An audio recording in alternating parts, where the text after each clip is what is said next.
سلام مجدد، امیدوارم که حالتون خوب باشه. همونطور که گفتم که مشخص نبود روی چه چنلی میخوام بذارم، پی اچ پی دیو استاف رو انتخاب کردم و یه این چنل از این بعد قرار میگیره. حالا شاید جای تعجب باشه که اولین ویدیو ما گولنگه، اصلا پی اچ پی دیو استاف، پی اچ پی کجا، گو کجا، ولی مود دیگه. حالا جلوتر فکر میکنم شاید این شکل و فرماش قشنگتر بشه، ملموستر باشه. چرا این ویدیو داره به این صورت قرار میگیره؟ و اینم بخشی از یک پلیلیست دادم تحت عنوان دیولپر ویژن، چشم انداز توسعه دهنده. و حالا آسته آسته، استپ به استپ ما اینو بهترش میکنیم. خب برگردیم سراغ همون بخشی که داشتیم، توری که داشتیم ما میگذروندیم. اینجا اومده توی این قسمت نگاه بکنیم، یه پکیج دات گو و پکیج مین ایمپورت، دو تا کتابخونه در نظر بگیریم، FMT و کتابخونه منث ریاضیات رند. از اون ورزش آورده نگاه بدیم ما یک کمی چون متفاوته خاطر این اسلشی که شما دارید. میخوام ببینید دقیقاً الان این آدرس فقط ماث رو بیاریم، ریاضیات رو بیاریم، ببین این برای ریاضیات، ببینیم کلی هم فانکشن داره، کلی فانکشن مختلف داره، اگزمپل مختلف داره، میتونی بیای نگاه بکنی. حالا قرار نیست شما بشینی همه اینا رو یاد بگیری، اصلا همچین چیزی نیازی نیست در پروگرامینگ. برای اینکه بخوای پول در بیاری، برای اینکه بخوای پروژه بزنی، اصلا در مجموعش مسیرش متفاوته.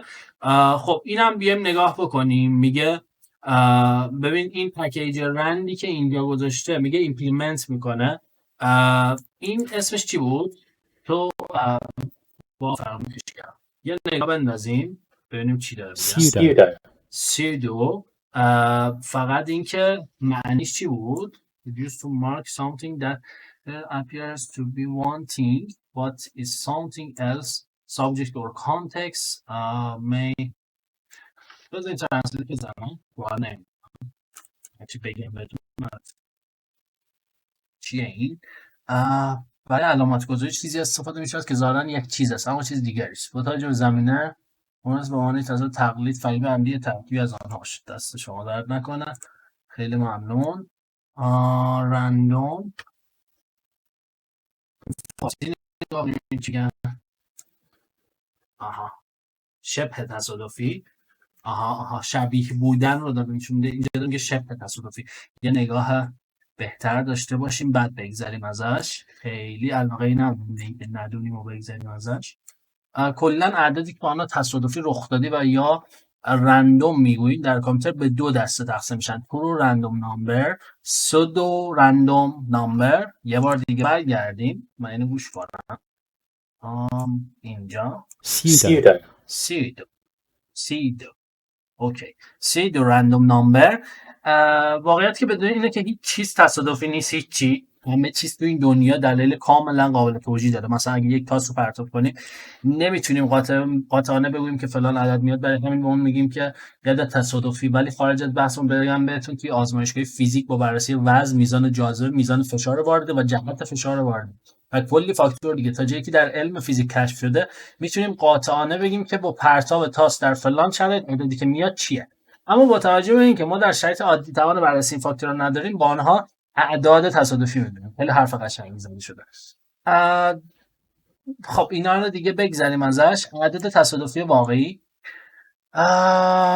اعداد تمام اعدادی که بر اساس پدیده فیزیکی هستن اعداد تصادفی واقعی هستن، مثل میزان پرتوزایی ماده رادیواکتیو، نوسانات صدای محیطی، پرتاب سکه، پرتاب تاس و کلا هر چیزی که با پدیده فیزیکی و اشیاء فیزیکی مثل تاس و یا سکه مرتبط باشه میتونه اعداد تصادفی واقعی تولید کنن. یه ماده رادیواکتیو به عدد رندوم یا تصادفی هستش. مثلا بگم یه لحظه 200 گایگر، یه لحظه دیگه واقعا نمیدونم چی داره میگه اینجا، خیلی مثالشو نفهمیدم. اعداد شبه تصادفی و کلیت تا اینجاشو که فهمیدین، اینجا به بعدش من دیگه نفهمیدم. عددی که بر اساس یک سری الگوریتم ریاضی تولید میشه که واقعا تصادفی نیستن و بر اساس یک روند قطعی تولید میشه، بر همین اساس شبه تصادفی میشه. خب این خیلی نکته جالبی بود. تصادفی واقعی اون قضیه پرتاب سکه و پرتاب تاس داره یادمون میندازه. شبه تصادفی داره میگه بر اساس الگوریتم ریاضی دارن تولید میشن و بر اساس پدیده‌های فیزیکی نیستن. خب یه سری مواردم اینجا گفته، بعدم نمیاد بچه ها ببینیم. معایب اعداد تصادفی واقعی سریع تولید نمیشوند چون بر اساس پدیدهای فیزیکی هستن و برای تولید اندازه‌گیری بسیار ناکارآمدن. قابلیت تولید مجدد ندارن، مثلا ممکن نیست دوباره همون عدد قبلی دقیقا تکرار بشه کاملا، برعکس اعداد شبه تصادفی هستن، چون اینجا دقیقا با یک سید تکراری یه سری اعداد تکراری تولید میشه. ممکن نیست دوباره همون عدد قبلی دقیقا تکرار بشه تو اعداد تصادفی واقعی. البته اینجا یک نکته که داره، یه مقداری شاید نمیدونم، شاید اینجا من احساس میکنم این یک کمی تناقض احتمال داشته باشه یعنی بشه ایراد گرفت.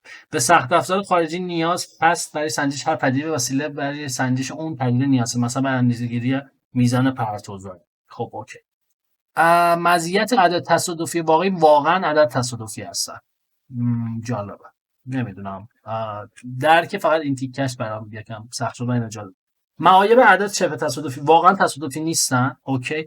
عدد مزیتی که داره برای تولید آنها به دستگاه جانبی نیاز نداریم، راحت دوباره تولید میشن اگر سید را بدانیم، سریع و کارا هستن. خب اوکی هم هستش. پس تقریبا یه چیزایی دستمون ما بریم روی یک کلمه از یک پکیج بچه‌ها، اونم پکیج مفرند گولنگ موندیم و چند دقیقه ما درگیر این کلمه بودیم. درستش همه ماهیگیری هم. من نمیدونستم، راجبش سرچ کردم، همینجا دارم میفهمم. خب اوکی، الان تا قبل از اینکه اینو راجبش بخونیم نمیدونستم این منظورش اعداد شبه تصادفیه، این تولید کردن اعداد شبه تصادفی. اوکی، داره با الگوریتم‌های ریاضی تولیدش میکنه، مناسب برای تسکایی شبیه، برای شبیه سازی، تسکای مشابه شبیه سازی، اما نباید استفاده بشه برای security sensitive work، برای کارهای حساس امنیتی.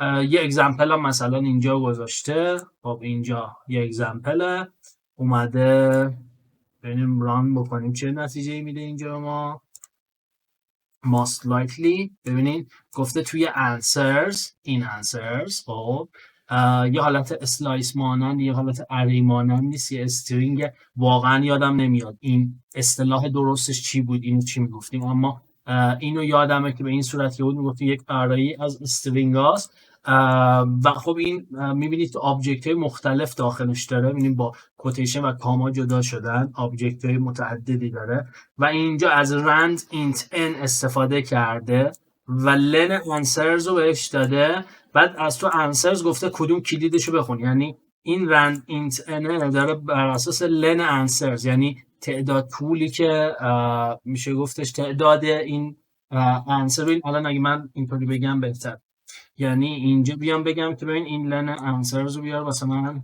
پرینتش کن، از کجا داریم کجا میریم. خب جذابیتش به همینجاست. من این کارا رو دوست دارم، خیلی اون روند قبلی آموزش واقعا نیستم. ببینیم 20 تا. خب اگه اینا رو بشمارین میبینید که به 20 تا واقعا میرسه، دقیقاً 20 تا تعدادش، یعنی 20 تا. خب و داره اینجا چی میگه؟ میگه رند اینت ان. اوکی، بریم بازم ماهیگیری کنیم بچا. توی همین رندی که هستیم ما اینت انمون کجاست؟ اینجا. ببین ورودی که داره میگیره بچا چیه؟ n از نوع اینتیجر. خب میگه int n returns as an int، میگه یه اینتی داره برمیگردونه a non-negative number pseudo random number.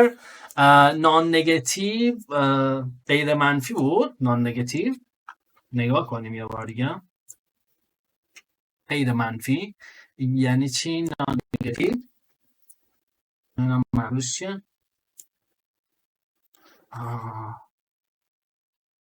non-negative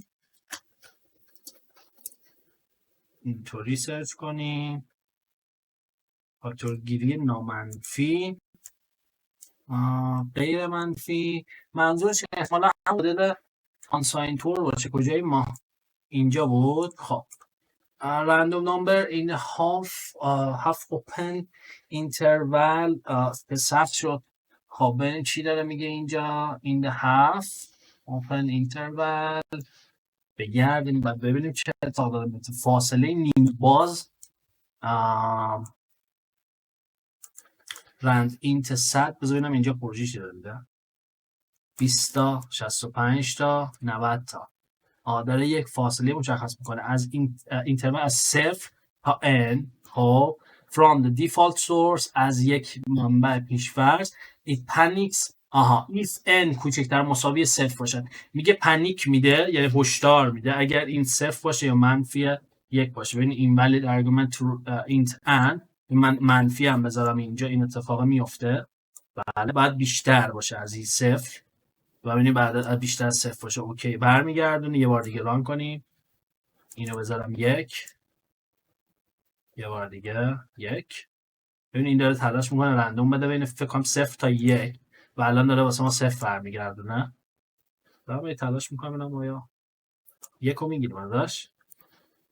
بذار اینو یکی ببرم بالاتر 3 ببینم چند میده بینشون 2 1 0. الان احتمال بیشتر شد ببینید 0 1 1 2 0 0 اینجوری احتمال بیشتر.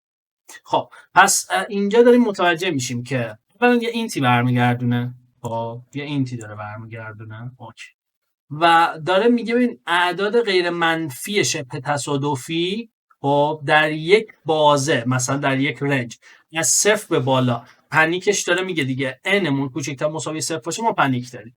در غیر این صورت هیچ مشکلی نداره. پنیکیم که داره میگه یعنی مدل اون که یک خطایی داره رخ میده و شما باید اینو بدونی دیگه که این دیتایی که داری بهش پاس میدی دیتای درستی پاس بدی. پس نمون باید بزرگتر از 0 باشه و شرطش هم همین.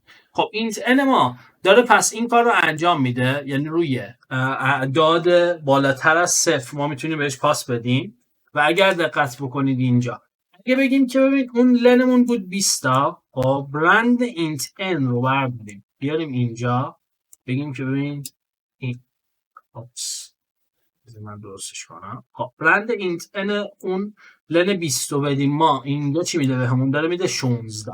خب داره میده 16. بذار من برگردم به 16 نگاه کنم 0 1 ببینید دارم روش میزنم 2 3 4 5 6 7 8 9 10 11 12 13 14 15 16.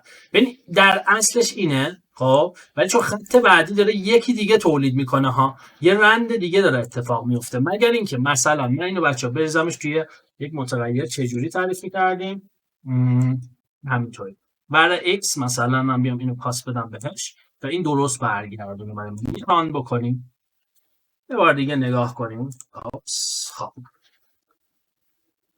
یه کاری که من نکردم من میتونم اینجا اینطوری بدم بهش اگر x رو هم میخوام یک بک اسلش n هم اینجا قبلش بزنیم میره خط بعد ببین 5 داره برمیگردونه خب و داره میگه as I see it yes. خب 0 1 2 3 4 5 قبلیمون چی بود؟ قبلی ما به اینجا رسیدیم. من قبلی رو نمیدونم از چند شمردم اگر از 1 شمردم اشتباه شمردم 1 کم کنیم بچه‌ها اصلا 0 1 2 3 4 5 می‌بینید که توی 5 که داره برمیگردونه از I see it yes. خب ببین باز اومدیم یه ماهیگیری کردیم این طرف یعنی اومدیم یکم اینجا مثال رو کار کردیم توری که گذاشتن یعنی همین یعنی که باید این کارا رو بکنیم اینجوری نیست که خب بیا همینجا بگذارم این تمام شه بره پیکاش باید بریم تنکاش بکنیم باید بریم در بیاریم. الان اینجا داریم میبینیم چی داره میگه my favorite number is rand int n 10. ببین الان من میدونم اگر اینو 0 بذارم پنیک میگیرم اگر منفی 1 بذارم پنیک میگیرم تا قبلش نمیدونستم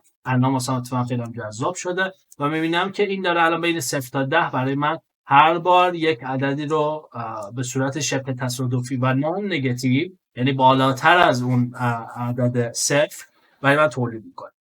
خب این از ریاضیات. تایممون هم رفت یه مقدار بالا باز من اینو اکسپورت میگیرم بریم واسه ویدیوی بعدی باز اینو آپلودش کنم ویدیوی بعدی رو اضافه میکنم میریم سراغ